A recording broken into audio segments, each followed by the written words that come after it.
কি গো, তোমাদের দিকে কেমন বৃষ্টি হচ্ছে? আমাদের এখানে প্রচুর বৃষ্টি হচ্ছে সকাল থেকে, তো বাজার যেতে পারেনি, তাও তার মধ্যে কি রেঁধেছি সেটাই দেখাচ্ছি। দেখো, রান্না পরিষ্কার করে রেখেছি। রান্না করার পর তারপর এক হাঁড়ি ভাত রান্না করেছি, আর রান্না করেছি মুসুরের ডাল। এই দেখো, পুরো গরম গরম এই বর্ষাতে খুব ভালো লাগবে খেতে।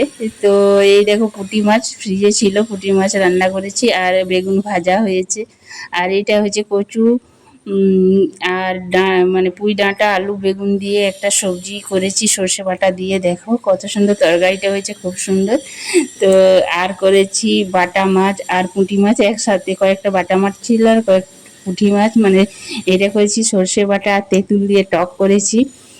এই বর্ষাতে দেখবে টক টক খেতে খুব ভালো লাগে, তো সেই জন্য টক করেছি মাছটা।